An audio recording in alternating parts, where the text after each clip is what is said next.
Hello, everybody. Welcome back for another video. Hope you're all doing well. Hope you're all doing absolutely fantastic and are somehow managing to avoid all the nonsense that's been in the news, seemingly now at this point feeling like forever.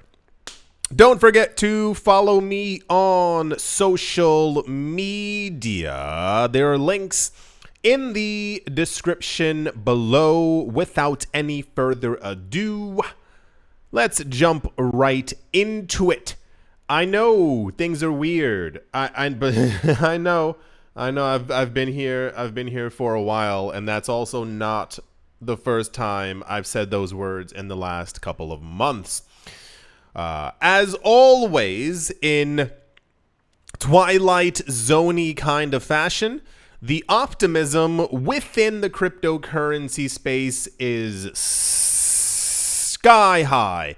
I mean, completely into the stratosphere. If you saw the last couple of days, there are rumors of the Fed lowering interest rates, of prices of cryptocurrencies, I mean, literally hitting the moon.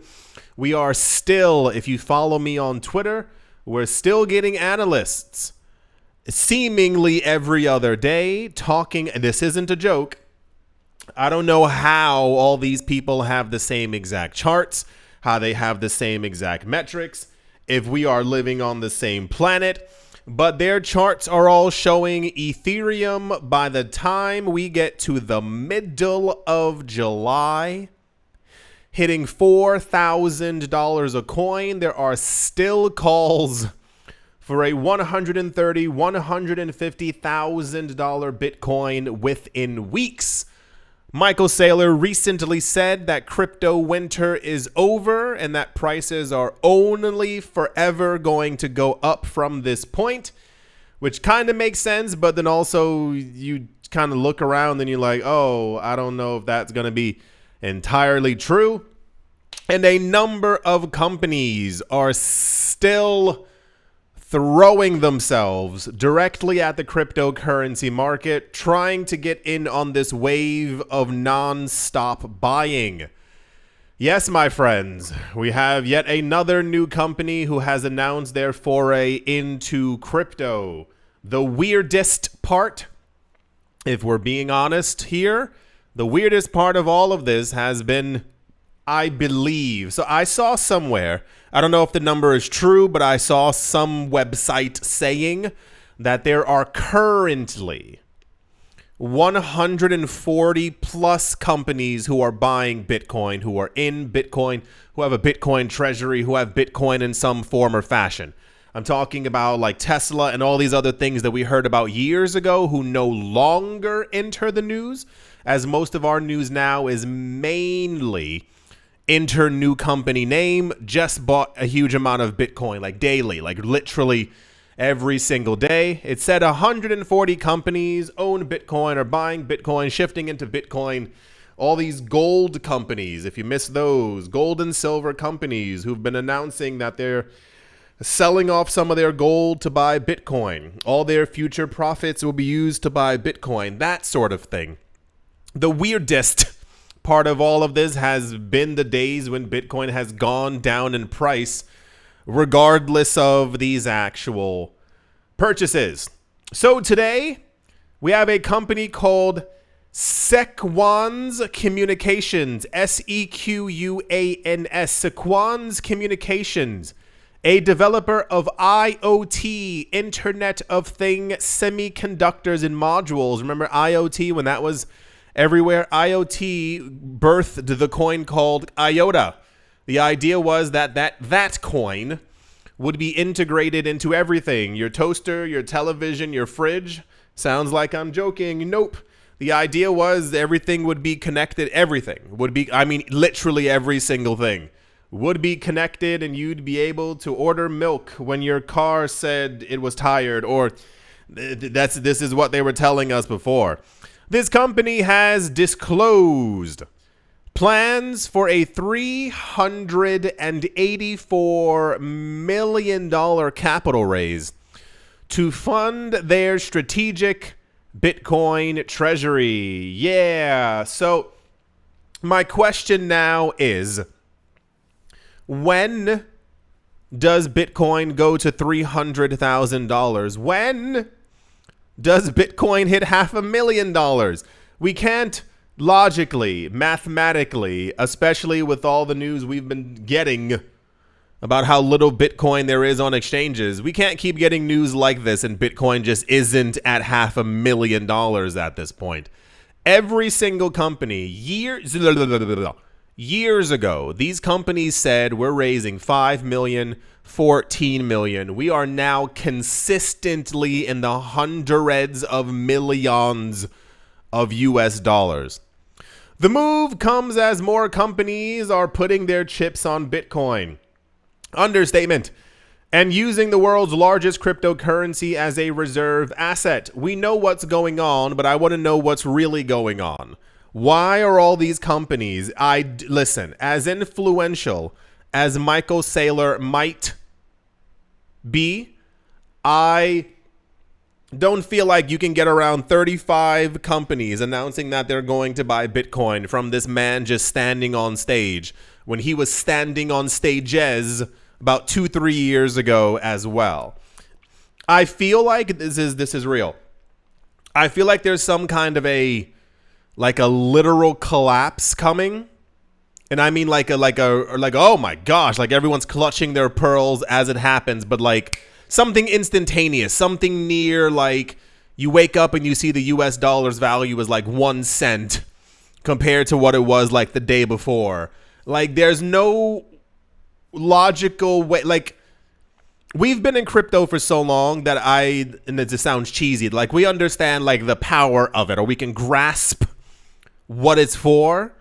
You mean to tell me all these companies day after day are now just all kind of like linking in and being like, we need $384 million, when you know that's a very specific number. It's kind of like I'll talk about this forever. Metaplanet, I'm going to keep saying it because the number doesn't make any sense. Metaplanet announced that they're trying to raise 5.4 billion US dollars. Their purchases were 3 million, 8 million, 12 million, and then somehow they got to 5.4 billion. That means you know something. And I'm not going to even put on my tinfoil hat. That is a like, what do you know and what are you not telling us? That's a very specific number.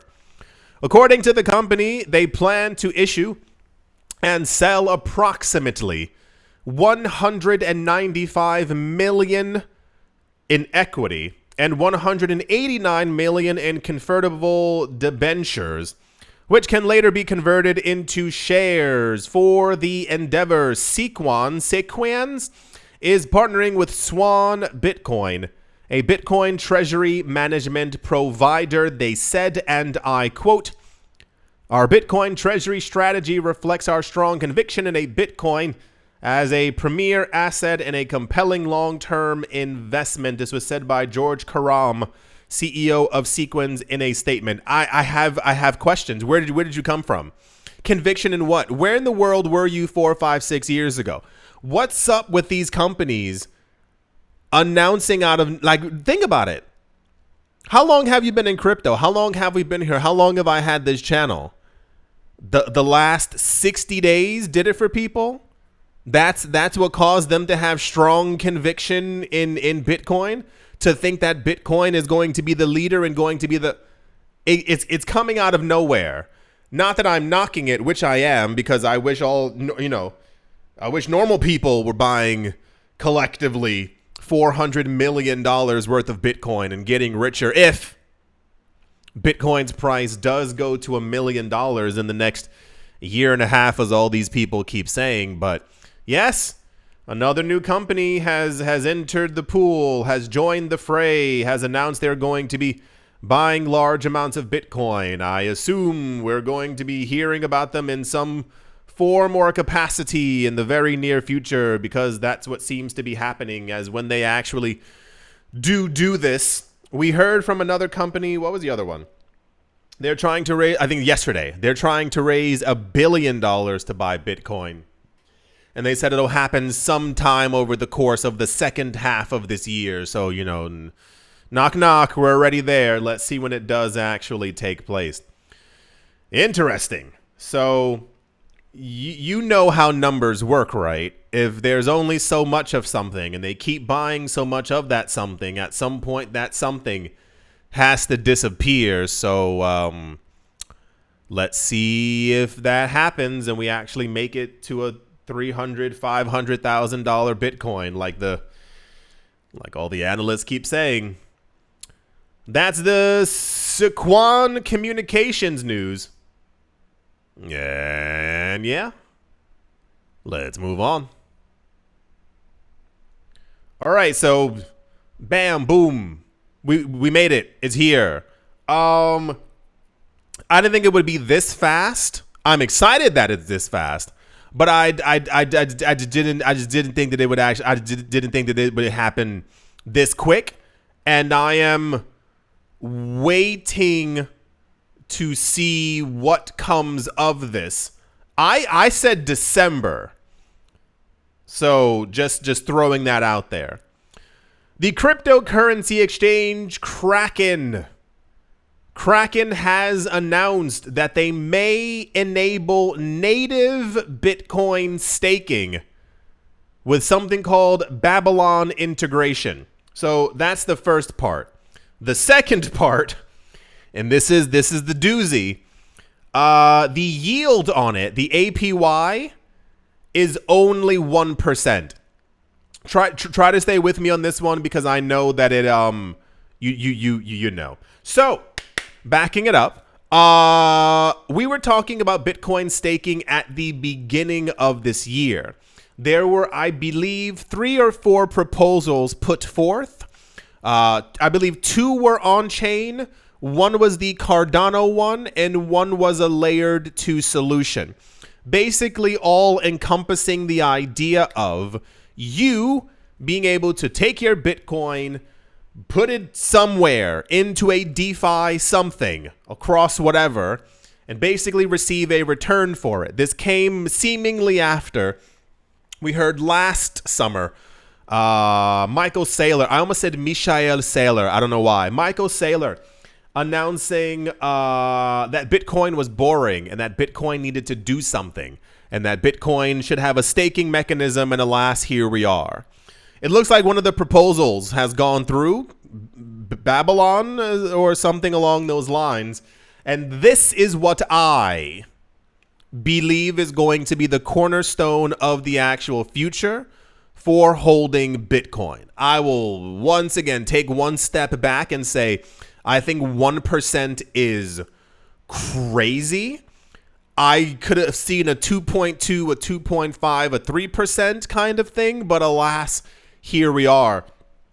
I expect those numbers will go higher, and I think this will go mainstream once Coinbase does it. Coinbase not being my favoritist, not a word, crypto exchange, but they are the most mainstream in accordance with all the rules. And once they launch something like this, that's basically when I think it's game over for normal people to be able to accumulate Bitcoin. I think Bitcoin's price will actually skyrocket from that moment because it basically allows you, and I think for 2 coins, irrespective of the optimism constantly surrounding XRP, I think XRP is going to really do well when we get multiple XRP ETFs and when you can stake your XRP on chain or otherwise and receive a return for it. You then really have no incentive to sell your Bitcoin or your XRP. You're making a return from it and you're locking it away. You're decreasing the coin's circulating supply, therefore pushing up the actual price of it in the background. So you understand. But Kraken is the first to announce this. So I was waiting for a crypto exchange, and here we are. Kraken has officially integrated Babylon's protocol to offer, here's the best part, they're offering native Bitcoin staking. Like, it's literally on the Bitcoin blockchain, as far as I understand from having read this, to offer native Bitcoin staking, allowing users to earn up to 1% APY while maintaining full custody of their Bitcoin. That's the kicker. You normally, for other chains and for DeFi, you have to lock your stuff away. You have no real access to it. You have to like hit a button on a crypto exchange or on a wallet that says like de-stake my stuff. And it says, you know, it's either immediate or it may take a while, but you do relinquish custody of your Bitcoin. If you get to keep your Bitcoin and make a guaranteed 1%, you know, there's not really a downside. If any of you are considering this, please contact Kraken, the crypto exchange, and talk to them directly. I've noticed over the years, a lot of investors are actually quite afraid, I don't know why, to contact their banks, to contact brokers, to contact crypto exchanges if they have questions. Don't go into it blindfolded. Message them. They are holding your money. They're holding your crypto. Contact them and ask them what the risks are. If I do this, or if I do that, or if I put my money into this staking protocol that will give me a yield, what are the risks? If something happens to my coins, will I get my money back? Do not be afraid to ask them questions. This partnership includes a non-custodial staking model that preserves Bitcoin's on-chain integrity without wrapping or building. Do you get how crazy this is? Enhancing security and decentralization for investors. According to Babylon Labs, they said Bitcoin remains on the Bitcoin chain at all times and is never wrapped. It is never bridged. It is never lent out, ensuring users retain complete control over their assets. Kraken's integration with Babylon enables native, non-custodial Bitcoin staking with 1% APY, reinforcing security and user control in the evolving DeFi landscape. Apparently, you will be paid out in Babylon tokens. I'm a little annoyed because you know how Bitcoin is BTC? Babylon's token is called Baby. That could be a bit of a hindrance. I know it sounds nonsensical in some sort of way, but understand when you go onto the news as a company or corporation announcing you are going to stake $380 million worth of Bitcoin into this protocol, you're going to have to say, yeah, and we're paid out in baby tokens. It sounds, see, it's like it's something, it should have been BAB tokens or something along those lines, but maybe they'll rebrand at some point, because I'll tell you from past knowledge in this space, people make fun of things really quick. So if another company announces, if Coinbase says we're offering 2.1%, everyone will start making fun of baby tokens. I'm telling you, this is just how it works out. But dragging it on back, this was not, yes, right here, baby tokens. That doesn't know that not good. Just from a branding standpoint, you need something long lasting. Companies in 2043 are not going to say like, yeah, like we're using baby tokens to buy up. It just doesn't. Marketing is, you know, but sure. Yes, this was not popular news. I expected it and also didn't expect it. I think a lot of casual people in the space, retail investors, and when I say retail, I don't mean you. Understand that. If you've been here for years, I think there is a generalized separation, at least in my mind, between institutions, retail, and you. I think of retail as like novices. They own 0.0001 Bitcoin. They're trying to figure out what things are. Sometimes they don't even care what things are. I think if you've been here for years, if you've been dollar cost averaging, if you know the market, if you know what Bitcoin is for, if you know what proof of stake is, if you know what, like these things, I think you are above the actual novice level. When I say retail, they tend to make the bulk of our market during a bull run as they rush in and increase prices. but then they tend to falter away when they don't understand the actual longevity of investments, buying and holding. Do you understand? There will literally be no point in the future to actually have to sell your crypto across the board. I think the cryptocurrencies that have been chosen, if you will, there will be no need to actually sell them. You will be able to stake Bitcoin. You will be able to stake XRP. You're already able to stake Cardano. What's the other one? And you can stake Ether.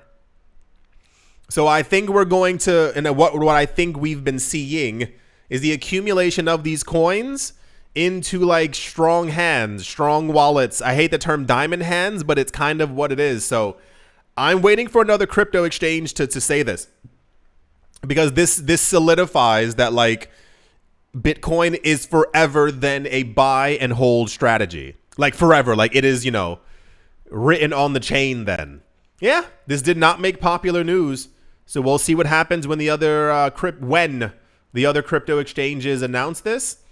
And yeah, let's move on. In what can only be considered extremely unsurprising news, because we kind of get this all the time.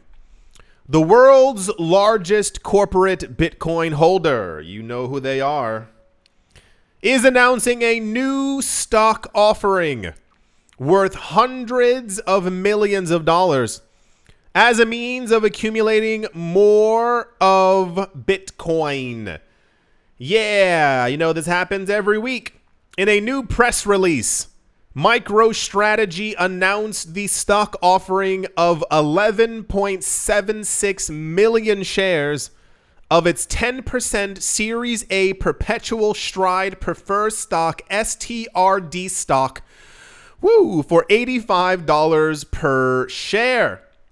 Strategy estimates that from this sale, they will acquire around 980 million US dollars from the offering, which may give investors quarterly dividends, and intends to use the money for miscellaneous corporate expenses and to acquire more of the top crypto asset by market cap. Yes, in a rather surprising turn of events, we haven't heard anything like this since last week. Like, what in the world are we going to do? MicroStrategy is once again announcing another gigantic fundraising event where they try to acquire another $1 billion. And I say that from the standpoint of, whenever they say they're trying to raise $500 million, they always raise 750, 800 million. I assume raising 980 million will go to 1.2, 1.3 billion, because that's just how the fudge usually ends up working out. I would love to be, the term is a fly on the wall. That doesn't do it for me. I'd love to just sit in their office and figure out what the heck is going on, because these purchases are absolutely insane. We currently have, I think we heard recently that they're doing a 2.1 billion fundraise, you know, being 21 million, so 2.1. There was another one recently of like 50 million. That was, I think, a purchase or something like that. We have the 980 million from this on-screen stock offering. What was the other one? How could I have forgotten? Their $42 billion money raise, which is still, question mark, taking place over the course of this year, so that they can buy 21 billion. Jeez Louise, dude. 21 billion worth of Bitcoin, then another 21 billion. And then we also just heard of their $84 billion fundraising rally proposal, fever dream, or whatever is going on with this company to acquire 100 billion US dollars. I swear to goodness, listen to my words. If MicroStrategy raises 100 billion US dollars over the next 3 years to then buy 100 billion US dollars worth of Bitcoin. And on that day, we hear that Bitcoin's price has fallen by 3%. I'm going to need to take a vacation.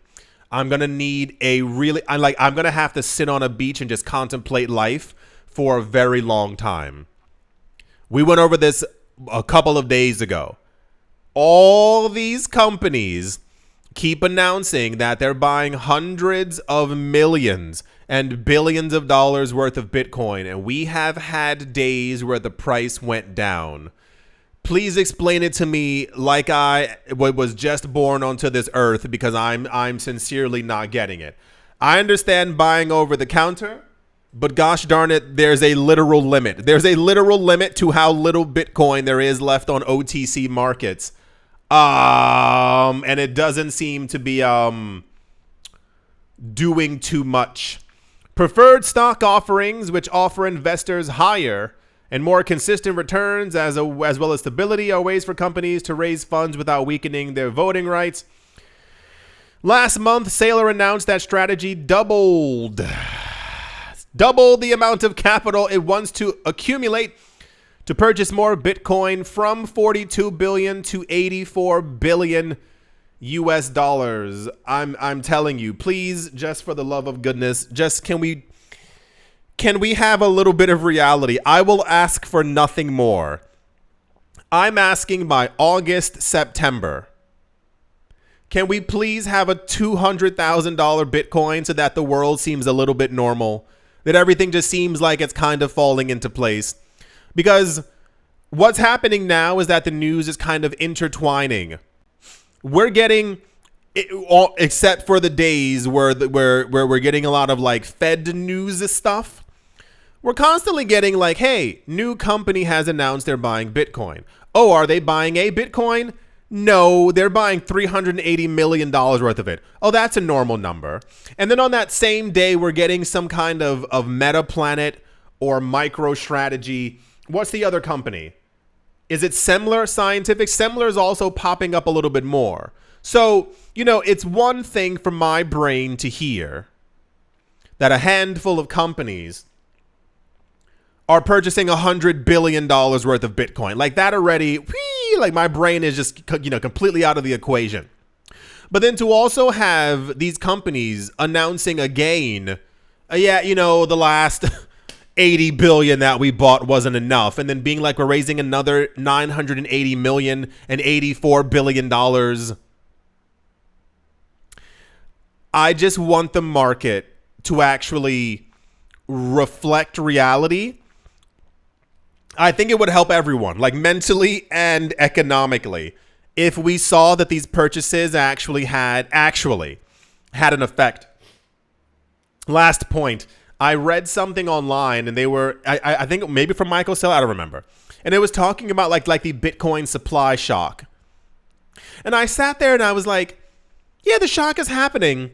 But does the shock know that it's also there? Like, is the shock aware that Bitcoin is being like absorbed, through osmosis at this point by these companies? Is the Bitcoin in the room with us? Is the shock, it's kind of a, I would love a $200,000-$300,000 Bitcoin, just for, nothing, if nothing more, just logic, as we have two companies racing to 1 million Bitcoin, and then MetaPlanet, throwing themselves into the race, announcing that they're trying to now, listen, if you missed this point, MetaPlanet is now trying to accumulate by, I want to say, the end of next year.